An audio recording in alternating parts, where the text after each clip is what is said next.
And why don't we give folks just one more minute to jump on? Welcome, everyone. If you would tell us in the chat where you are joining us from today.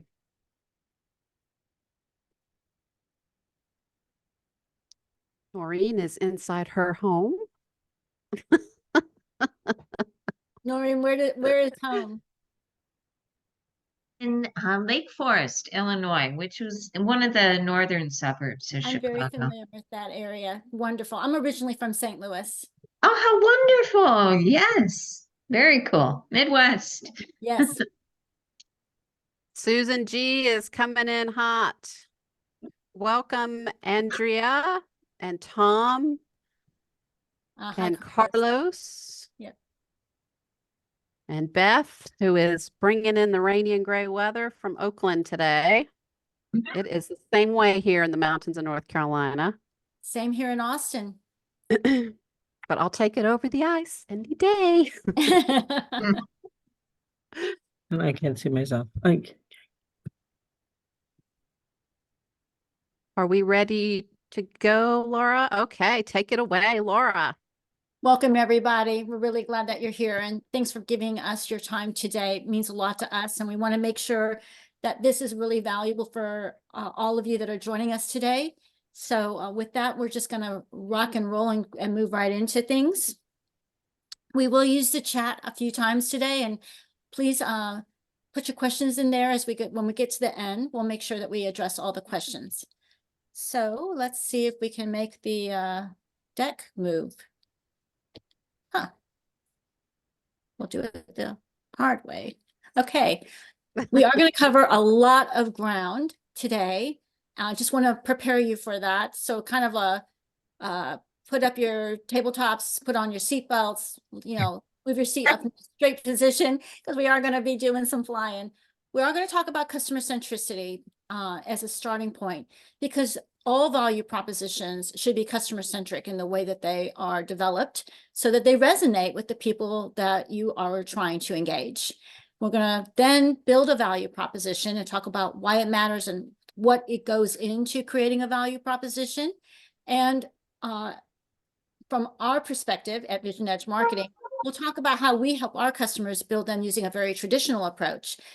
But today, one of the real values of what we're trying to accomplish is to bring the creative side of to the value proposition development. And so Susie is going to walk us through the power of tapping and how to get into our creativity back channels in order to really bring our value propositions to a whole nother level, into an additional dimension.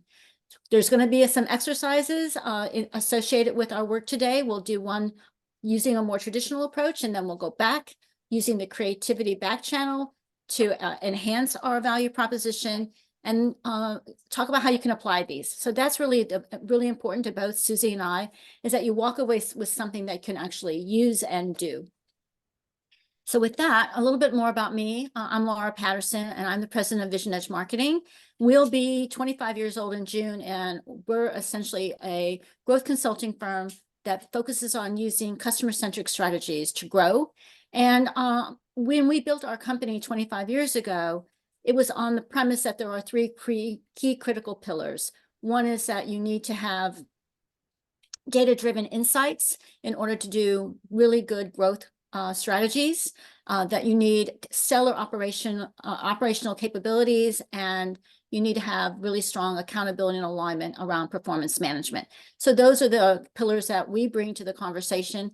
And we have been helping companies of all sizes all over the world ever since, applying these pillars with a real focus on organic growth. But even if you're going through mergers and acquisitions, the work we're going to talk about today is really important, because you may be a company that's been working from a value proposition. Like we have a customer right now that we're working with. And when you have an acquisition, you need to kind of revisit that value proposition and see what changes, if any, are applicable, because your customer base may be changing. So that's a little bit about me and VisionEdge Marketing, and I would like to have Susie tell you a little bit about her and her company. Good morning, everyone. I am Susie DeVille. I'm the founder and CEO of the Innovation and Creativity Institute, and I help entrepreneurs and visionary leaders connect with their innate creativity, home in on who they truly are, and unlock their entrepreneurial potential. And I'm also the author of Buoyant, the Entrepreneur's Guide to Becoming Wildly Successful, Creative, and Free. And just to give you a little sneak peek into my portion of the program today, you're going to be leaving this afternoon with a different brain than the one that you entered in with. And we're going to tap into a part of your creativity centers, a part of your innate creative brain, and you will leave with a much more rich and resonant customer-centric value proposition, as well as a way to access this part of yourself at any time that you wish. It's a rich place of imagination, intuition, and problem solving, and it's very fun to cross over the threshold and enter into that space. So with that, let's get going. So first, let's talk a little bit about customer centricity. And there's not that many of us, so we can use the chat if you want, or we can just talk amongst ourselves, take our using our hand singly. What do you think customer centricity means, and why does it matter? I'm open. Does anyone want to talk about what they think it means and why it matters? And take yourself off mute if you want to jump in. Yeah, we have time. There's not that many of us, and we can make this engaging.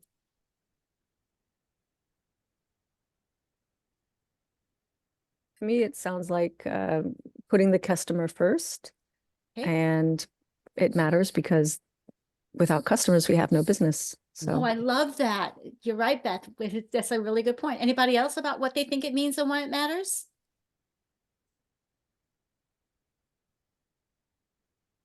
Come on, don't be shy. Yes, go for it, Noreen. Well, so I think to me, it means we are providing to this audience what they want. You know, we can provide to them what they're seeking, what they need. Okay, great. Thank you. All right, so we'll just kind of delve into it a little bit. Peter Fader is actually the person who coined the phrase customer centricity. And he talks about it being a strategy that aligns the company's development and delivery of its products and services, so both development and delivery, with the current and future, right? So now and in the future, in order to really maximize a customer's long-term financial value. So really it's about creating customer lifetime value from his perspective, right? That means you have to not only acquire your customers, but you want to be able to keep them. And in order to keep, and not only do you want to keep them, you want them to buy more from you. And not only do you want them to buy more from you, you want them to be referrals, loyal to you and referrals for you, so that you can grow and you get more lifetime value because of that. There's value in referrals. So when you're thinking about it from an accountability perspective, you can think in terms of acquisition, customer lifetime value, rate of customer acquisition, customer loyalty, and customer referral rates. All right. So if you're wondering how you can measure the value of customer centricity, these are some ways you can measure the value of it. And to Beth's point, she is so right. Peter Drucker, I'm a huge fan of his. I've read most of his works. And he wrote in his book in 1954 that the purpose of business is to create a customer. It's the only purpose of business. And that there are only two basic functions. One is marketing and the other is innovation, which is why we have marketing in the name of VisionEdge Marketing, because we believe that marketing is a growth engine for every company. It doesn't matter what your size is, because without marketing, you can't really understand the customer base as well, because in traditional organizations, particularly B2B organizations, the only function inside a company that has the word market in it is marketing, right? So that's something to think about. So that is why customer centricity matters and why it's so important. And it's one thing to recognize that it's really important, but it's another to understand what it entails. So I want to tell you a few things that it entails. So if you're thinking about, are we as customer-centric as we could be? Because there are other ways that companies grow. They can be product-centric, they can be sales-centric, they can be market-centric. So that's not the only way that people grow. We happen to believe it's the only way to grow successfully over the long haul, but there are other ways. And so I want to tell you what it entails so you can think about your own organization. And if you wanted to take your customer centricity efforts to the next stage, what that might involve. So first of all, you have to be really good at anticipating customers' wants, needs, and their communication preferences. So that usually requires having some way to get those insights into wants and needs and preferences. That can require some real voice of customer research. It can require secondary research. It could involve setting up a customer advisory board. Something we often do with our customers is help them do all of those things. So those are some ways and things that you need to be able to do. You have to also connect every function with your organization to specific business outcomes that are designed to create customer value. That's a key thing. In a lot of organizations, that's a struggle because they're very siloed. And so you want to be clear, have clarity around what a business outcome is. And a business outcome is something that the company is going to achieve in a quantifiable customer-centric terms that requires at least 2 or more functions in the organization. So that's some way to think about that. We have a great post on our website about business outcomes if you want to read more about that.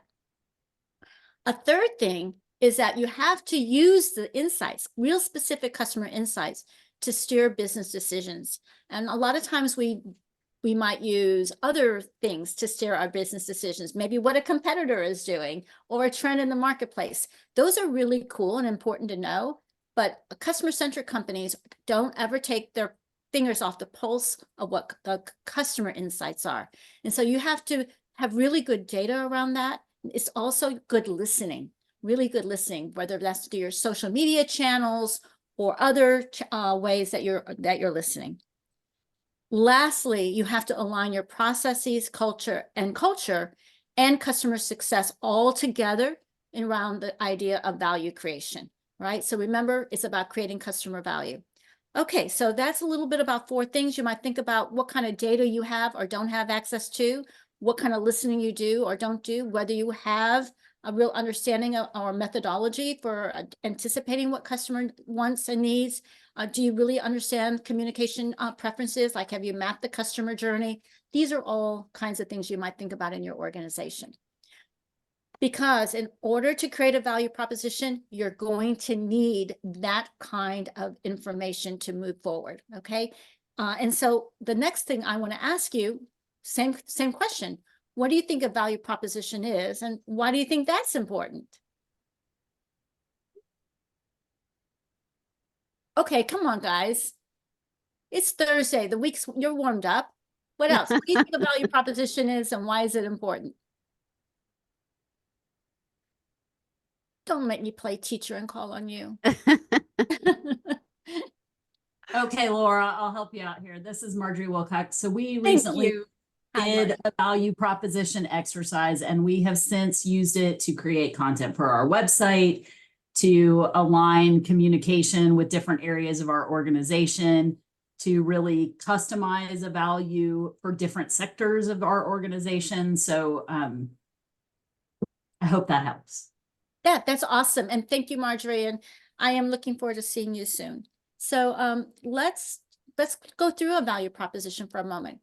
So to very succinctly articulate, it answers a very critical question.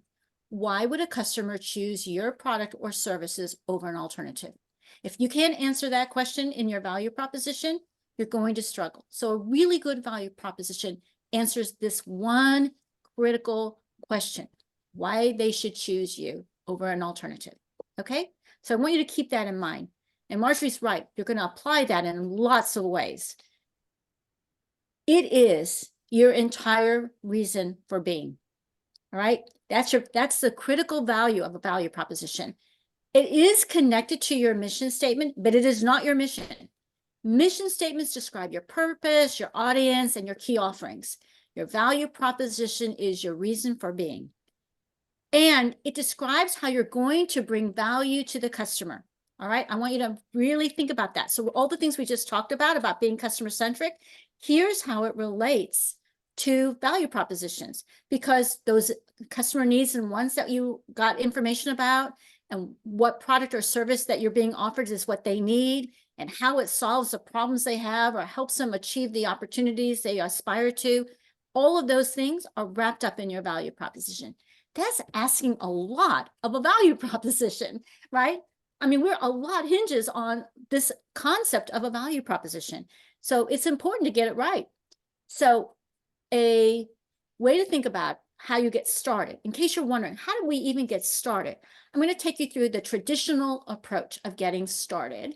And that's going to be our foundation. But in order to get to that really exceptional value proposition, that's where Susie's technique is going to come into play.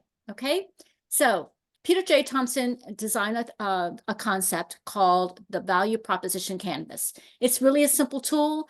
You can find them online. We have one that we use. It's very similar. They're all very, very similar. Ours will be in the deck, but if you want to go find another one, you can. Ours is, we try to make the one we use what we would call get enough of the right information, but not be so overly complicated that some of our smaller, more or mid-sized companies would just be, brought to their knees. So that's the way that we kind of try to approach our canvas. And its purpose is to get you to what we call minimum viable clarity. All right. It's going to force you to think about a few things, or prompt you to think about a few things. Benefits and features and experience of your product or service, then in the context of what your customers want and need. The needs, wants, and fears that your customers have. So the sort of the emotional side of the equation, and keeping your competition in mind, right? So all of completing the canvas, when I show it to you in a moment, it takes the traditional things that our company brings to our customers, research, data, and insights. But then on top of that, to build out and extract from that and use it to take it to the next level, that's where Susie will take us. So this is a Canvas template, right? This is something that we use. Has anybody ever seen one of these before or used one of these before? Yes, no? So this is what they look like. We're going to give this one to you in our deck. So feel free to use it. And it basically has your company name, your product, who your ideal customers are, is your substitutes or competitors. Sometimes it's just the status quo or inertia might be a substitute, or why would customers choose your competitor or a substitute, and why wouldn't a customer choose them? So that goes in the top two boxes.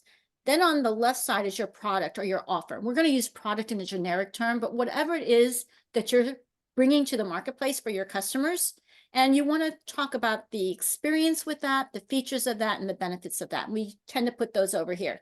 A lot of times we work this through with our customers, or sometimes we just do the research for them, and then we're putting that here and building on it. On the right-hand side is the customer, right? Your ideal customer that you talked about in this box up here. And you have three key areas you want to focus on. What are their emotional pains and wants? It could be confidence. That's a big part of what our company gives to our customers. So they feel more confident about the decisions they're making, about the customers they're pursuing, about the markets and products that they're building. But also, what are their fears, their aspirations? What are they trying to do? And then, is it to be a category owner? What is it that they're trying to accomplish? And then the rational needs, wants, preferences, and opportunities, okay? And you'd put that all in these little circles, right? Once you do that, now you have some information that you can use to build your value proposition statement. So in a moment, you're going to get the chance to practice just building a value proposition statement. We realize you may not have everything you need at your hands because you haven't built a canvas, but we just want you to have a chance to practice it. And many of you may already even have a value proposition statement. And so this will give you a chance to build on that. So there are 4 key steps to building a value proposition. I'm sure you are familiar with this, but just to recalibrate us and make sure we're all on the same page. Remember, it comes from doing your homework, customer marketing, competitive research. That's the first place you start. Then, what are the jobs to be done by your customer? What is it that they have to get done in their job? So you're going to need a customer profile. And if you're really good, you're going to make a customer persona. But at a minimum, you're going to want a profile. because you want to be able to connect with that human being, right? You want to connect with that customer, and you want to understand what outcome they are expecting to achieve, because that's the outcome you're going to deliver to them. Second thing is what are your products, benefits, and values within the context of the jobs to be done? So what is it you're having them? What's the thing or the service or technology that is going to solve their problem? What is it you're selling?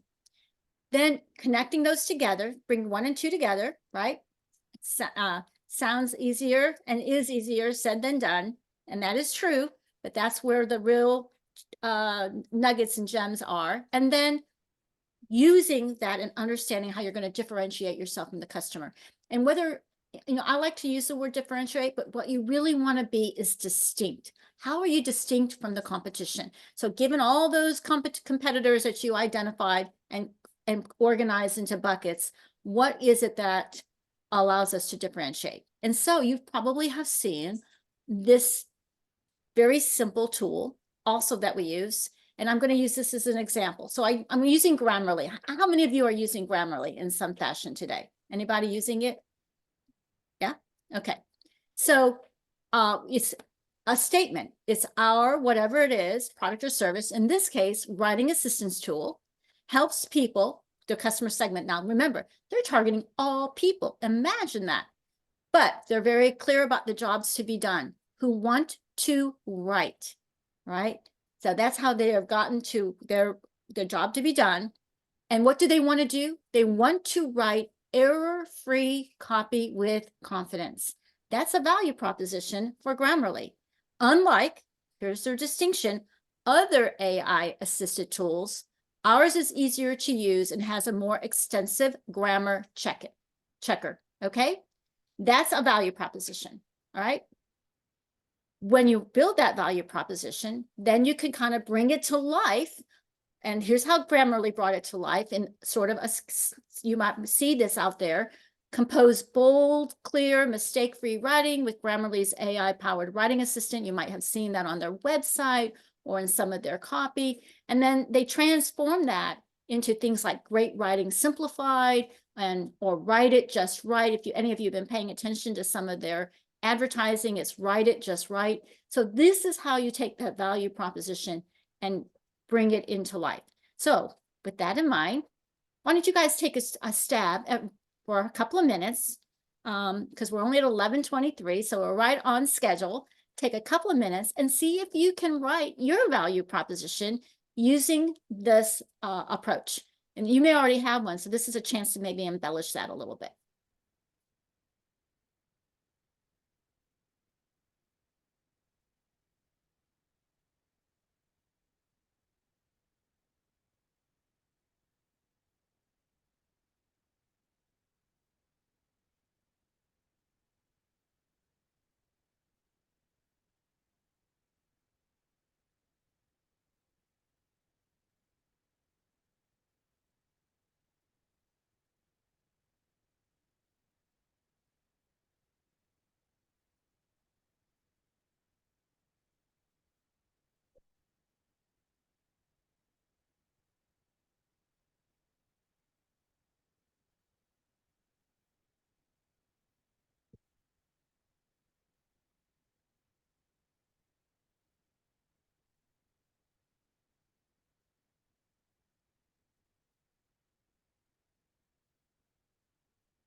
Okay, that's a couple minutes.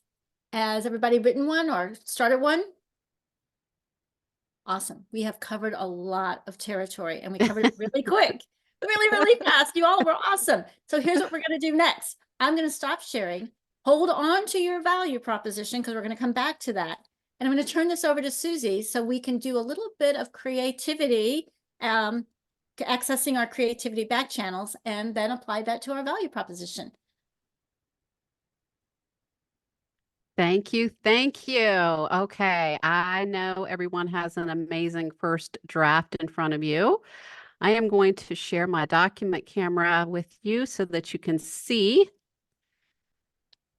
And I'm going to take just a moment to walk you through your brain and help you understand where we can bump up into limitations in our thinking, our ideation, and our problem solving. So the most primitive part of our brain is the limbic system. And this developed in us first. And this is how we have been able to survive as a species, because it puts us in either fight or flight mode so that we can either run from a predator or run toward food and take care of ourselves. But we have so much more to our brain. We have a fantastic prefrontal cortex, which is where we make our executive decisions. We have a robust left hemisphere, which is how we lean into our strategic thinking, our linear thinking, our processing of language, and so forth. But there's also creativity channels that are scattered amongst the entire brain. It's not just located in the right side, but they're all over the place. And because we tend to tap into the same channels all the time in our brain, and that works great. I love my strategic mind, but we're missing the richness of the creativity back channels. So one of the things that's so wonderful about when you access this part of your brain and you sort of turn on all of these switches, we leave this world of limiting beliefs. These thoughts, there's not enough, I am not enough, are associated with this limbic brain. And it's this kind of survival mode, right? But when we tap into these other areas of our brain, we really access our creativity. Our creativity back channels means touching our intuition, ideation, imagination, and problem solving. So, how in the world do we do that? Well, I'm going to take you through a fantastic and fun exercise. And it's going to be a little weird. I'm just going to give you that right up front. And those of you who know me know to expect a little weird. But this is really instructive and it is impossible to do incorrectly. So what I want you to do is take out a piece of paper. We're going to do 3 sketches without looking. So again, there's no way to do this wrong, because how can you do it wrong if you're not looking at your paper? So you're going to have 1 minute each to do these sketches. You're going to put your pen or your pencil somewhere on your page. So orient yourself onto your paper and then look up at me. I realize a lot of you are not on camera, so I'm not going to be able to spy on you to see if you're cheating. However, trust me, because there is no way to do this wrong, there is only this beautiful thing that you're going to feel in your body when you bump up against the desire to control and to have a perfect drawing, and you're going to want to look. And when you decide to hold your ground and just keep looking up, something is going to shift inside of your body. And it's the first door in. So hang in there with me. We're going to do 3 of these, okay? First one, everybody ready? Pencils down, eyes up. You're going to draw the Eiffel Tower. Go. 1 minute.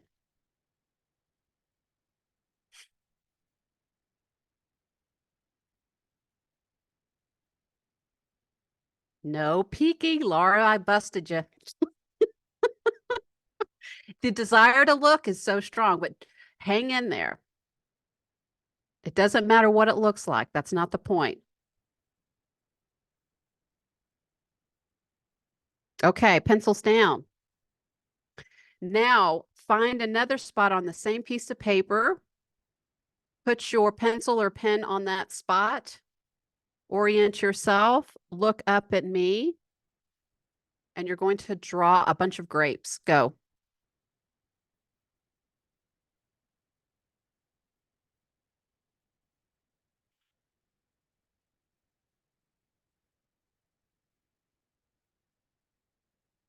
No peeking. You're all doing great. See, you're already building the musculature for courage. Keep going.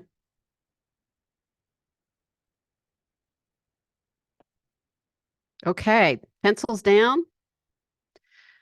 Find your third spot on the same page. Put your pencil or pen on that spot. Look up at me. Gather your courage. Here we go. You're going to draw a sailboat. 1 minute.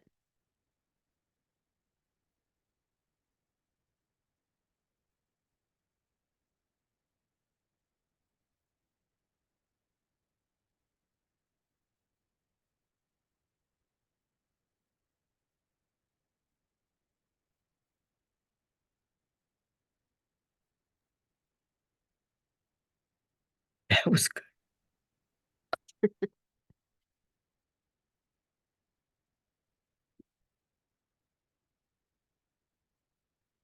And 5 seconds.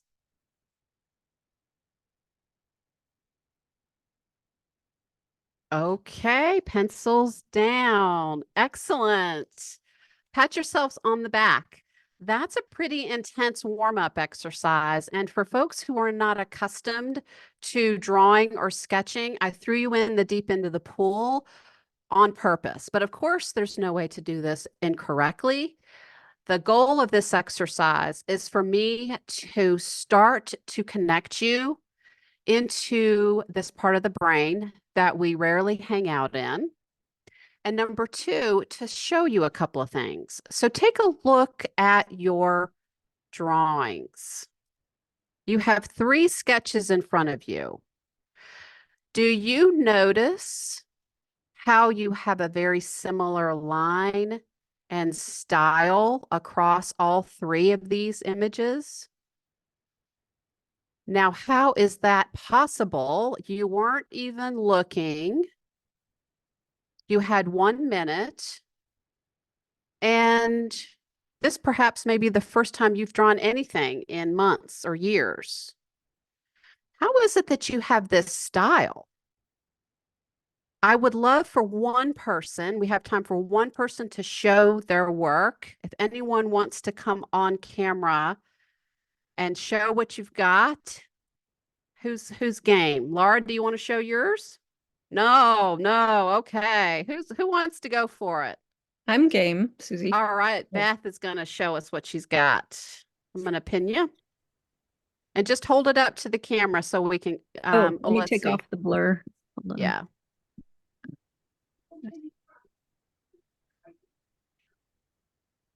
Okay, perfect. Ooh. Perfect.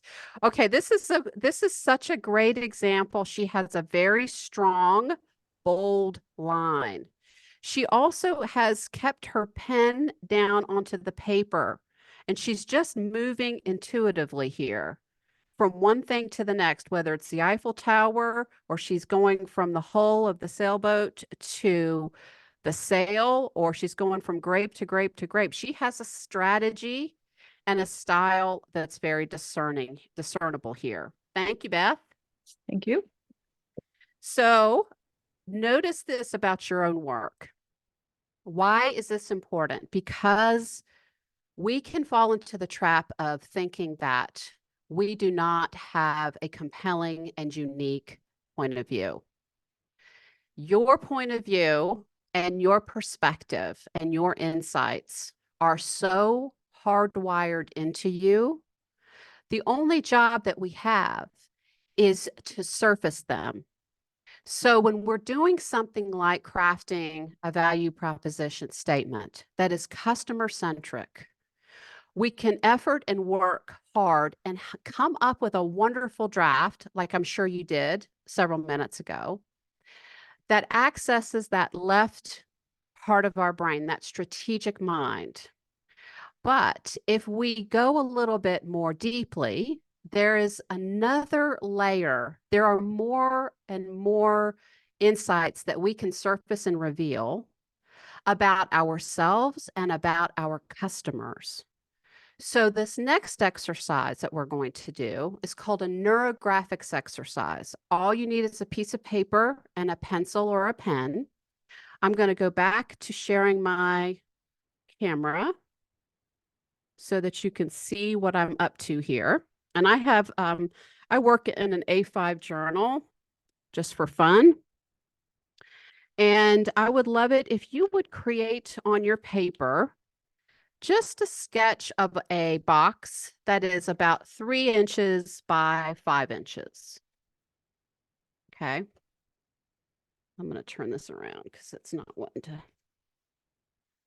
Okay. So 3 to 5 inches, 3 inches this way, 5 inches this way, or 4 and 6. Just some kind of a rectangle or a square. It doesn't matter. And your box doesn't have to be pretty or in some sort of perfect fashion. So the first thing that we're going to do, just going to, once you have your box sketched out, you're going to just take your pencil or your pen and just draw some fun, wavy, little curvy lines that take you throughout your piece. And if you go outside the box like I did, it does not matter. Okay. Now, once you have this, take a pen or a pencil, and every place where there is an intersection, just come in and make that kind of a highlighted area. Now, if you are familiar with what your neural network looks like inside of your brain, these kind of look like neural networks that we're drawing here. And what's so fun about this is that as you're moving your hand, so it doesn't matter what you're producing or what the outcome of what you're drawing is. What matters is moving your hand. And in a moment, I'm going to turn you loose and give you a few minutes in utter silence to connect into your creativity back channels. But right now, we're still kind of prepping a little bit, making these connections. And just having some fun with this. And again, this is purposeful, even though we're just doodling. This is opening up the brain. Okay. Now, the next thing we're going to do is come in to each of these like little sections and just make a pattern of some kind in each section. Okay. So you can do lines, you can do little circles, whatever you want. The goal again is not to come up with a pretty picture, although you may. The goal is what we are doing with our hands. Now, what I'd like for you to put into your mind are these questions.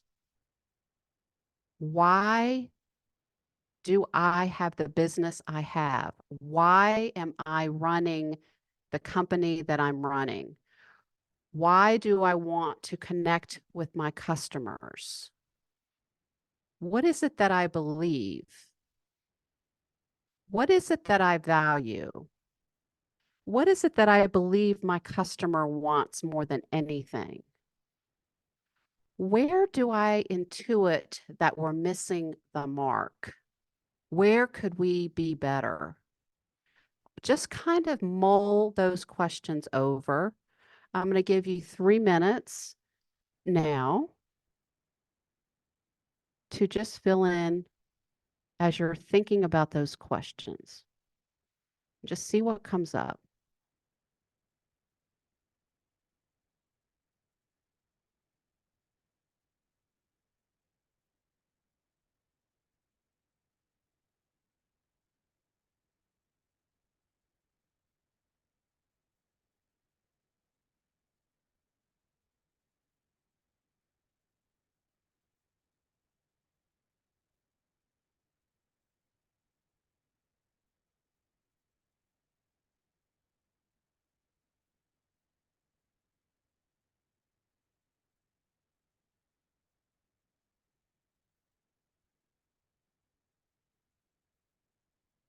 Why do you do what you do?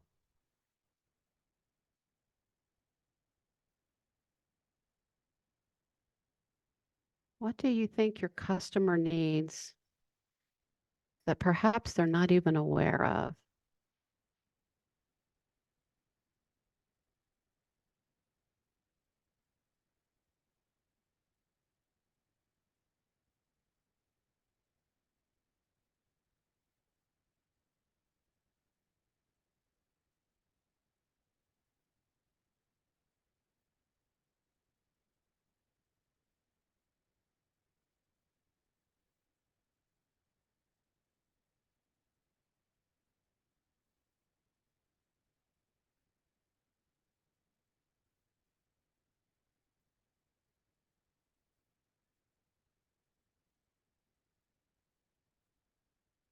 What could you offer that's like nothing else on the market?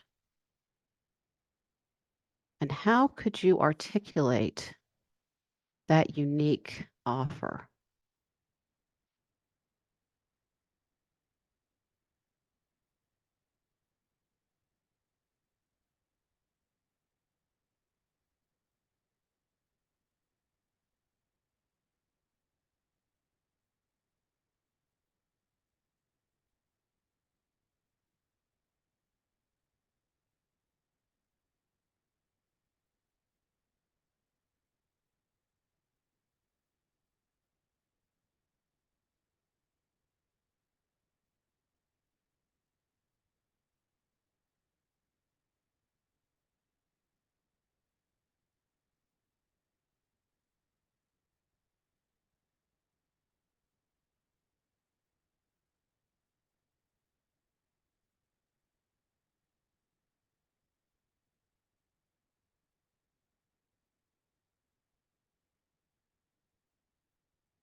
Okay.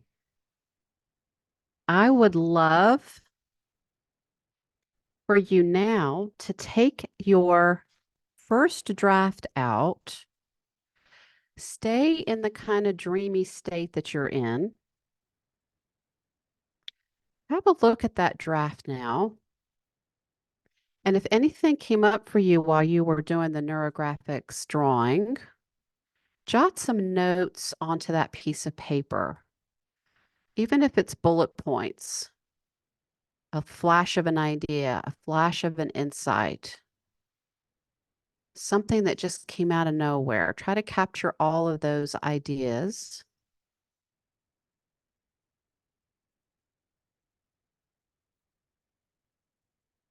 And then take a look at your draft and take a couple of minutes now to apply those insights to your draft and see what you can come up with.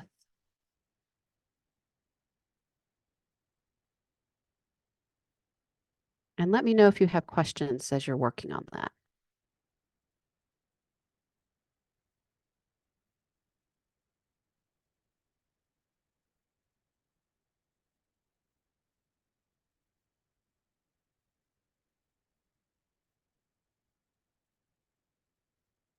Why is this customer choosing you over an alternative?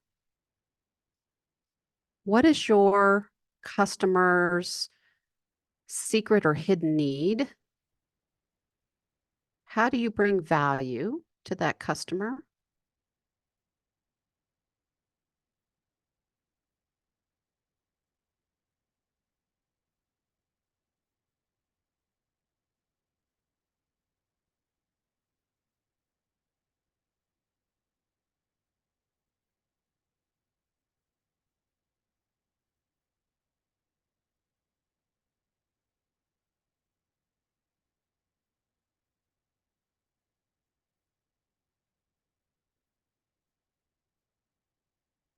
Okay. Who would like to share what came up for you or what your experience was? Did you notice anything unusual happen in terms of accessing different parts of your creativity or sort of freeing something up that might have been stuck? Or did you notice when you surrendered, if you were doing the drawing and you could the 1-minute sketches and you couldn't stop looking at your paper? Did you notice when you were able to resist that urge that something else seemed to take over in your body and your mind? Like a new sense of energy and a new ability to connect. Did anybody make changes to their draft? Yes, yes, yes. What happened? Do you want to share?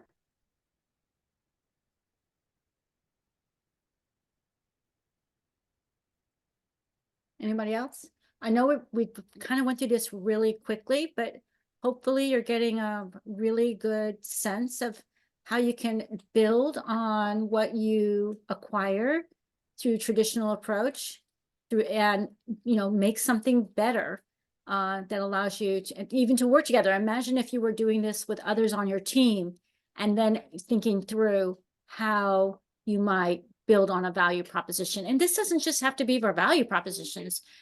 This can work in many other ways. We're just applying it to this very specific example because value propositions oftentimes are a little lackluster.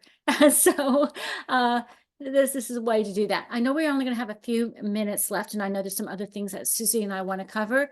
And we also want to be sure we answer any questions. So with that, Susie, I'm going to Can I just take us make next, one please? I just want to jump in with one thing. Beth Sure. is pointing out that her second version became a lot more personal, more in my voice, she said. And I think this is exactly the Oh. point of this exercise. Because when we deeply connect with ourselves, we deeply connect with those we most want to serve. One follows the other. We can't go chasing after customers if we haven't gotten clear and connected with ourselves first. That is key. Beth, thank you so much for pointing that out. Carrie's asking to see the outline for the value prop. If you want to put that in. And then Joe had a great question. How do you accommodate for multiple personas within your client who influence or impact purchase decisions? Yeah, and so it's a great question. And that's why it's really important to think about the jobs to be done. Because in the B2B world, which we spend most of our time in, it's oftentimes a consultative as well and complex sale, all right? And multiple people are involved in the buying decision. But ultimately, it's all to get a specific job to be done, all right? And so keep that in mind and keep that that's an important part of the focus. Because even if it's purchasing, they understand there's a job to be done, right? Even if it's the law department for doing contracts or whomever it may be. So I hope that helps and we can take that conversation offline. I'm going to share my screen and go back to the presentation. And we'll go back to the slideshow. Okay. Up, go back up. All right, so you wanted to, is it this you wanted to see? This particular for structure? Is that Yes, yes. Right. Thank Yeah. you. And we will be sharing the deck and you'll have this. And the example, I think the Grammarly example will be really helpful to follow in terms of structure. So with that, do you want to talk about books, Susie? I would love to talk about books. So I would like to take just 1 minute and invite you to take a look at both Laura's book, which is Fast Track Your Business, as well as my book, Buoyant, and invite you to pop over to Amazon. And if you're so inclined, get both copies. And the reason for our ask is twofold. The first is we are really wanting to share this work. Laura has been working on her research and writing for 25 years, which produced her book. I had 12 years of research and 3 years of writing. This is our life's work, and we know it will serve you. The second reason we're asking is that our goal is to try to get our work in front of as many people as we possibly can. And when there is a group of folks who all go to Amazon at the same time, the algorithm is triggered to present our work and our books to more people. This will help us with our mission to serve as many people as we possibly can. And as you'll see, the books are very, very reasonably priced, and they contain a wealth of information. And these will help you on your journey if you have begun to think in new ways today and you're wanting to get deeper and deeper into this work. These books are the perfect avenue for doing that. And Laura, if you will put the links in the chat for I did. they're in the in link there. at the very top of the chat. If you'll scroll up. That those probably aren't going to show up for folks because they came on after you put those in. So if you can just copy and paste them in at the bottom, Okay, hold on. or I can do it. I'm And typing. then You can see it in action. and I'll give you a second to pop over to Amazon if you'd like to do that. If you do purchase a book today, please let us know in the chat so that we can shower you with gratitude and express our Yes. hearty thank yous to you. Okay. Thank you, Carrie. Carrie, also the author pleads constantly to please leave a review on Amazon for both books if you have those and you have read those. Any kind of a 1 or 2 sentence review helps us immensely as well. So thank you for our opportunity to give you a teeny tiny pitch. And now back to you, Laura. So we're going to wrap up. We are, time is the most precious asset we all have. So we're very cognizant of time, and we want to be sure that we end on time. And for me personally, what's the most important thing is that you walk away with something that you can use. That's really important to me. So I'd like to make sure you walk away with a new idea or something you will do differently. And if you did, we have found, this is maybe tied a little bit to some of the things that Susie's been talking about. If you write it down, you're more likely to do something with it. So take just a moment. I'd love to know if you got a new idea or you're going to do something differently. It's Thursday, maybe on Monday, you're going to do something differently. Did, anybody get a new idea or going to do something differently? Anybody? Maybe Carrie? Sorry, I'm like fumbling through my my Zoom here. I'm actually I just got laid off 2 weeks ago, and first time in my entire career.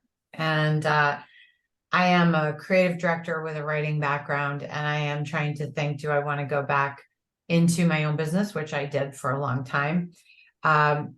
Or do I want to, try the agency life again, which is not especially kind? Or do I want to, work for a company? And I will say that, Susie, your exercise about just like the doodles and freeing your mind and freeing your self-doubt, it was a great exercise for me. And sort of what I wrote down was clarity and partnership and the value of big thinking coming from small places. And so, I'm going to kind of sit with that for a little bit and see, if that means consulting or if that's just the value that I bring. So I thank you for that. And also just wanted to let you know that we have a person in common, David Varespi, who recommended this workshop. Awesome. Wow. Wow. Thank you so much. I want you to know, Carrie, the notes that came up for you are not insignificant. They are very, very revealing and potent. So I want everyone to know that if you get out a piece of paper and a crayon or a colored pencil or a regular pencil, and you just start moving your hand across the page, and you come back and ask yourself what it is that you're seeking right now. Are you seeking a new clarity? Are you seeking a new energetic state? Are you seeking some kind of access beyond that limbic brain, that survival mind, that taps into something, carries on to something here, right? It happens that quickly. She could have unearthed a gem today that alters the trajectory of her entire life in a very powerful way. So thank you for that. Yes, Thank thank you for you. sharing. And hopefully you will chart a course to the next chapter that will make you really happy. And that's what's Thank you important. so much. You know, do something that you love. Okay, so with that, these are ways to reach me and ways to reach Susie. We will make sure you get the deck so you have all of that information in front of you. And we are right on time. Is there anybody with any closing remarks or closing questions that you have? I think we have like 2 minutes. See, that's the left brain person talking.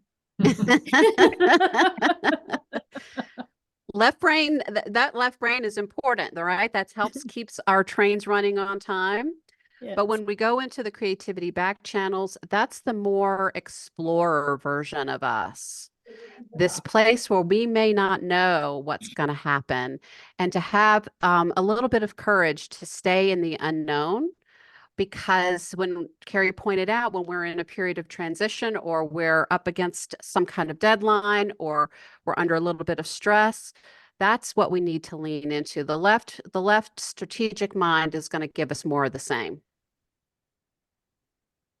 Right. Well, thank you everyone for joining us today. Susie, thank you for collaborating on this. Thank you. Nice to meet many of you and good to see some of you. And we hope that you have a stellar rest of the week. Take care, everyone. Thank you so much. We'll be sending you the replay and the slide deck. All right. Thank you. Thank you. Bye-bye.